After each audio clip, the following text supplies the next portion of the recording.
What if the story you learned about money is completely wrong? What if the banks that control your economy today were never built to protect you at all? Before we go any further, if you care about the truth behind money and power, hit that like button right now. It costs you nothing, but it tells me you're still with me. Subscribe if you haven't and turn on notifications, because this channel exists to show you the parts of history that textbooks leave out. Now let's get into it. Most people believe central banking began with a famous name. Some say the Federal Reserve. Others, if they studied economics, point to the Bank of England, built in 1694. A few history lovers might mention Sweden's Riksbank from 1668. All of these answers are technically true, but they all miss something much bigger. They skip the real beginning of the story. Central banking didn't start with a government meeting or a royal signature. It started thousands of years earlier, in a place with no parliaments, no printed money, and no modern banks at all. It started in temples, with priests, with clay tablets that recorded who owed what to whom. And strangely enough, those debts weren't owed to kings, they were owed to gods. That single detail changes everything, because it tells us that money was never just a tool for trade. From the very beginning, it was a tool of trust, belief, and control. The textbook version of central banking sounds clean and reasonable. It goes something like this. Nations needed a way to manage money, protect their currencies, and stop financial panics. So wise governments built central banks to keep everything stable. It sounds logical, it sounds planned, and it is almost completely backwards. Central banking wasn't born from careful planning. It was born from crisis, from war debts nobody could pay, from currencies that had been weakened again and again until they were nearly worthless, from private individuals who saw chaos not as a problem, but as an opportunity. The institutions we now treat as symbols of stability began as emergency solutions, built in moments of desperation by people chasing profit and power, not public service. So let's go back to where this story actually begins. Not in London, not in Washington, but in the dusty river valleys of ancient Mesopotamia, nearly 4,000 years ago. This region, sitting between the Tigris and Euphrates rivers in modern-day Iraq, is often called the cradle of civilization. And it's here, around 2000 BCE, that we find the earliest recorded financial system in human history. It didn't come from merchants. It didn't come from rulers. It came from temples. The great temples of ancient Babylon acted as the world's first banks. Farmers and traders would deposit grain, animals, and precious metals with the priests. In return, the temple kept detailed records on clay tablets, tracking loans, interest, and repayments. The famous Code of Hammurabi, one of the oldest legal texts ever discovered, even laid out clear rules for lending and interest rates. This wasn't casual trading between neighbors. This was an organized financial system, run by a powerful religious class whose authority came not from armies or elections, but from something far more powerful at the time: spiritual trust. Here's where most historians get it wrong. They treat these ancient temple banks as a quaint historical footnote, unrelated to modern banking. But look closer, and the similarities are impossible to ignore. The temples were trusted storage centers for wealth, just like a central bank is today. They created shared units of value that let people trade across different goods and regions. They lent out more than they physically held, effectively creating credit out of thin air, and their power rested on public belief, not written law. What the priests of Babylon understood, and what every central banker since has quietly relied on, is this simple truth. Money isn't really a physical object. It's a shared belief. A clay tablet recording a debt only had value because people trusted the temple that issued it. Thousands of years later, a banknote only has value because people trust the government behind it. The tools have changed. The core idea hasn't. Now fast forward to ancient Rome, a civilization that didn't invent banking but scaled it up dramatically. In the busy marketplaces of the Roman Forum, professional money changers worked from wooden benches. These bankers exchanged currencies, held deposits, and issued loans. They were, in every practical sense, early bankers. But Rome also revealed something darker. As the empire's ambitions grew faster than its income, emperors began quietly reducing the amount of silver in their coins. A coin that once held nearly pure silver eventually contained barely a fraction of that. This was an early, sneaky form of inflation. It acted like a hidden tax on every citizen holding Roman money. Prices rose, trust in currency fell, trade slowed down. And this quiet monetary decay played a real role in weakening the empire from within. This pattern would repeat again and again throughout history, governments quietly damaging their own currency to pay for wars and ambition. And this exact pattern is what eventually made some kind of central financial authority feel necessary. Because once a government starts manipulating its own money, someone has to deal with the fallout. The real question has always been, who gets to be that someone and who do they actually work for? Let's jump forward to medieval Italy, to the city of Florence in the late 1300s. This is where banking as we recognize it today truly began to take shape. In 1397, a banker named Giovanni de' Medici opened a bank in Florence. It wasn't Europe's first bank, but it became the most influential one in history. The Medici family pioneered financial tools that are still used today, including double-entry bookkeeping, a method of recording every transaction as both a debit and a credit. They created letters of credit, allowing merchants to travel without carrying dangerous amounts of gold. They developed early paper instruments that worked like modern IOUs, letting debts be traded between different parties. But perhaps their biggest innovation wasn't a financial tool at all. It was structure. The Medici organized their bank as a network of separate partnerships, all connected to a central office in Florence, with branches stretching across Europe, from Rome to London to Bruges. This was essentially the world's first multinational financial company, and it proved something powerful. Money, when organized properly, could move beyond the control of any single ruler or nation. The Medici also showed how deeply money and political power could intertwine. Their banking wealth helped put 4 Medici family members on the papal throne and connected them to French royalty. They funded artists like Michelangelo and shaped the direction of the entire Renaissance. The lesson was simple and unforgettable. Whoever controls the flow of money holds real control over everything else. But the Medici Bank was still a private family operation. It served the family's interests, not a nation's. The leap toward something resembling a true central bank required a different kind of pressure, and it came from an unexpected place: the busy, chaotic trading markets of Northern Europe. Before we continue, let's pause for a second. If this kind of hidden history fascinates you, drop a comment below telling me which part surprised you the most. It genuinely helps this video reach more curious minds like yours, and I read every single one. By the early 1600s, the Dutch Republic was becoming one of the most powerful trading nations on Earth. The Dutch East India Company, founded in 1602, is often considered the world's first major public company, and it was generating enormous wealth through the spice trade. But this booming activity created a serious practical headache. The Dutch Republic had more than a dozen separate mints, each producing coins with different weights and purity. Foreign coins poured into Amsterdam from across the continent. Nobody could be entirely sure what any coin was truly worth, and counterfeiting was everywhere. Trade was being slowed down by pure monetary confusion. So in 1609, the city of Amsterdam tried something new. They created the Amsterdam Exchange Bank, based inside the town hall.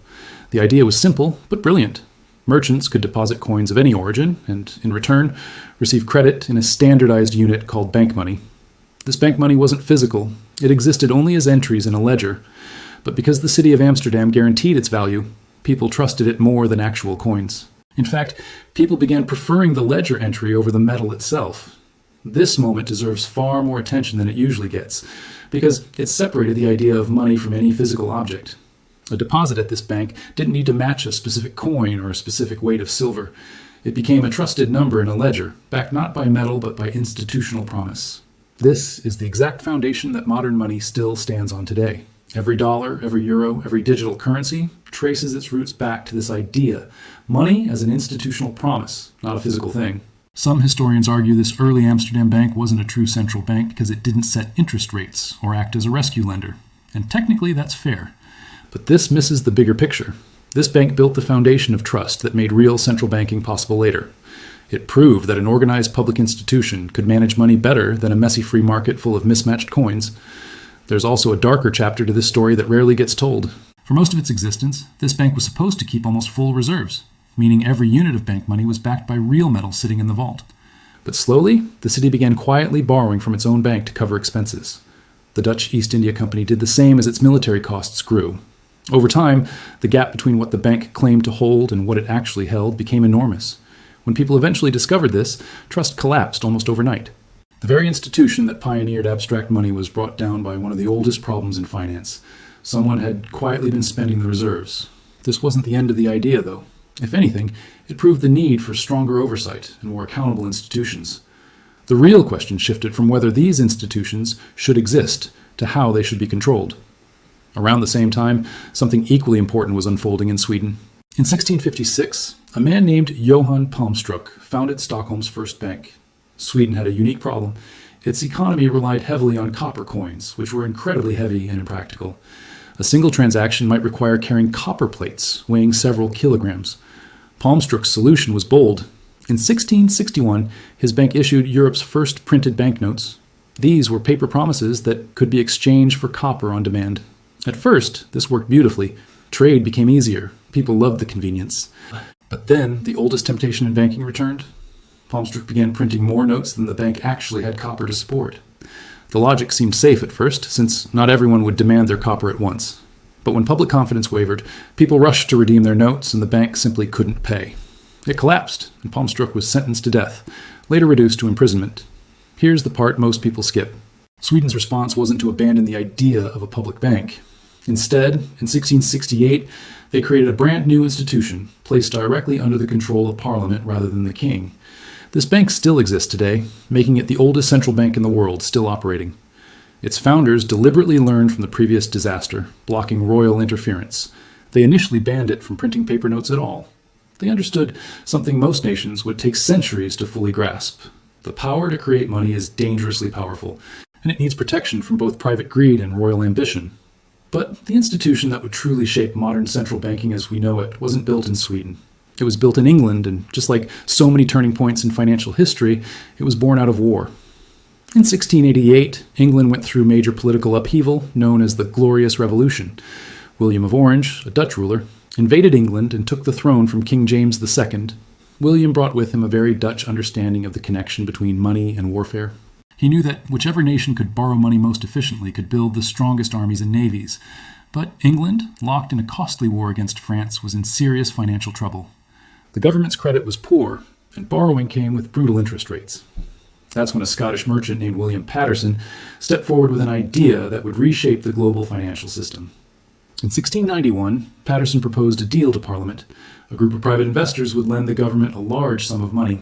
In exchange, they would receive a royal charter allowing them to operate as a bank, issue banknotes, and manage government debt, while earning steady interest payments. On July 27, 1694, this idea became reality. The Bank of England was born. This is where the popular version of history starts to break away from the truth. Most people are taught that the Bank of England was created purely to stabilize the economy and serve the public good. Over the following centuries, it slowly did move in that direction. But at the moment of its founding, it was nothing like that. It was a private company owned by its investors, created for one clear purpose: to profit from lending money to the government. Think about what these early investors actually gained: guaranteed interest payments backed by tax revenue, the exclusive right to issue banknotes, the ability to accept deposits and issue loans like a commercial bank, and something even more valuable than all of that combined: real influence over government decisions. Because once the government depended on this bank for borrowing, the bank gained leverage no private company had ever held before. This is the part that so many historians quietly gloss over. They frame central banks as creations of the state, built to serve the people. But at their core, many of these institutions were built by private capital, designed to serve the very lenders who saw a struggling government as a profitable opportunity. The government needed cash. The bankers had cash. The resulting deal gave those bankers permanent institutional power, and once that power took root, it proved incredibly difficult to remove. All right, quick pause here. If this video is opening your eyes to how money really works, do me a favor and share it with one person who still believes the textbook version. That single share does more for this channel than you'd expect, and it keeps this kind of honest history alive online. This model spread quickly across the world. Nation after nation built similar institutions, almost always for the same underlying reason. A government needed money, and private financiers offered to provide it in exchange for special banking privileges. France followed under Napoleon in 1800. Japan followed in 1882, closely modeled on European systems. Each nation shaped its bank slightly differently, but the core pattern stayed the same. Central banks emerged where government debt met private capital, and they ended up serving both sides. But nowhere was this tension more dramatic than in the United States. America's relationship with central banking is one of the most conflicted stories in financial history, and it reveals the deep contradictions hidden inside the entire concept. The United States actually tried and failed twice before finally creating a lasting central bank. The first Bank of the United States, pushed forward by Alexander Hamilton in 1791, was directly modeled after the Bank of England.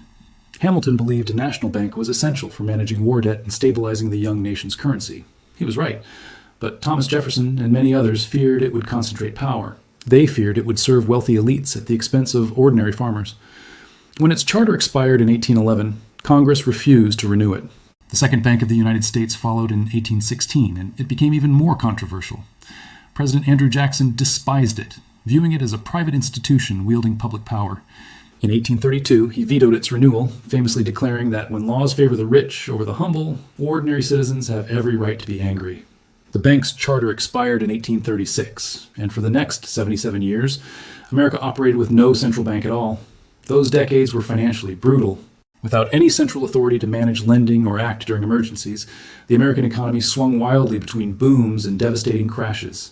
Severe panics struck in 1873 and again in 1893, wiping out hundreds of banks and shaking public confidence to its core. Then came the Panic of 1907. This was the moment that finally forced America to confront the question it had avoided for a century. The panic began when a major trust company in New York collapsed. This triggered a wave of panicked withdrawals. With no central bank to step in, the responsibility fell to a single private individual, the powerful financier, J.P. Morgan. He personally gathered New York's leading bankers, assessed which institutions could be saved, and organized emergency loans, essentially acting as a one-man central bank. His intervention worked, but it left behind an uncomfortable question that couldn't be ignored. What happens the next time there's no J.P. Morgan around to save the system? The answer to that question wasn't decided through open public debate. It was decided in one of the most secretive meetings in American history. In November of 1910, a small group of powerful men quietly traveled by private train to a remote, exclusive club on an island off the coast of Georgia. Officially, they said they were going hunting. They were not going hunting. This group included senior figures from major banks, a Harvard economist working for the Treasury, and a banker who had studied European systems extensively. Over more than a week, working in near total secrecy, they drafted the blueprint for what would eventually become the Federal Reserve. They deliberately designed it as a network of regional banks rather than one central authority, knowing that a single powerful bank in New York or Washington would never survive public distrust. This meeting was kept hidden for years. The participants avoided using their real names and denied the gathering ever happened until long after the resulting law had already passed. After years of political fighting between those who wanted government control and those who wanted private control, a compromise emerged. On December 23, 1913, the Federal Reserve Act was signed. This created a hybrid system built from regional reserve banks overseen by a central board in Washington. This is where the textbook history usually stops, satisfied with itself. But here's what it consistently leaves out. The very institution meant to oversee the banking industry was largely designed by the bankers it was supposed to watch over. These weren't neutral outsiders. They represented some of the largest financial powers in the country, and the system they built protected their own institutional interests. It gave large banks a guaranteed safety net, a unified national currency, and direct influence over monetary policy through the very regional boards they helped populate. This doesn't mean it was some secret evil plot. It means it was a deal, very similar to the one that created the Bank of England over 2 centuries earlier. The government needed stability. The bankers needed protection. The result gave both sides something they wanted, while building an institution whose long-term power neither side fully predicted. And this is where historians consistently get the bigger picture wrong. They present central banking as something natural and inevitable, as if it simply had to exist. But it wasn't inevitable at all. Every central bank in history was born from a specific crisis, a specific political negotiation, and a specific balance of power. Someone needed money. Someone else had money. And a deal was struck. Who benefits from that deal, who carries the risk, and who holds the real power are never just technical questions. They are political ones. Consider how differently the world once worked. For most of the 19th century, the United States had no central bank at all. Canada didn't create one until 1935. For long stretches of human history, the tasks we now assign to central banks were either handled differently or not handled at all. Under a gold standard, the money supply was naturally limited. Central banks became truly powerful only after nations shifted away from money backed by physical value and adopted paper money backed purely by government promise. The shift is arguably the most important turning point in the entire story, because it changed what a central bank actually does. Under a gold standard, a central bank mostly acts like a guardian, but under today's system, a central bank becomes something far more powerful, a creator. It can expand or shrink the money supply at will. It can set interest rates that shape whether a family buys a home or a company hires new workers. In moments of crisis, it can create enormous amounts of new money almost instantly. This kind of power naturally raises the same question that has followed central banking since its earliest days. Who decides how much money gets created?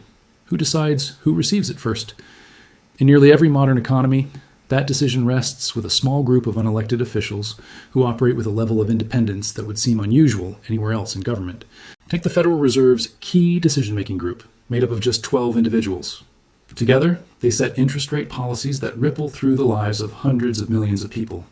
And because the dollar plays such a massive global role, their choices affect billions more around the world. Their major meetings happen behind closed doors, and detailed records are released weeks later. This entire structure traces directly back to the same bargains struck centuries earlier in Amsterdam, London, and that quiet island off the coast of Georgia. The central tension has never truly gone away. Central banks need enough independence to make difficult decisions without political pressure. But that same independence means limited public accountability. And the line between necessary independence and unchecked power is not always easy to see. This tension became painfully clear during the 2008 financial crisis. The global economy nearly collapsed. Central banks around the world intervened on a scale that would have shocked even the men who founded the Federal Reserve. Trillions of dollars in emergency support flowed into major financial institutions. These interventions likely prevented an even greater economic disaster, but they also forced a difficult question into the open. Who are central banks really protecting? In many cases, the very institutions receiving emergency support were the same ones whose risky decisions had caused the crisis in the first place. Meanwhile, millions of ordinary people lost their homes, their jobs, and their savings. The response echoed what J.P. Morgan had done back in 1907, rescuing the system by rescuing the financiers. The key difference was that Morgan used his own personal wealth. In 2008, central banks used newly created money, a cost eventually felt by the public through inflation and economic strain. And this brings us to the deepest irony buried inside this entire story. These institutions were built, at least on paper, to protect ordinary people, to prevent panics, and to create stability.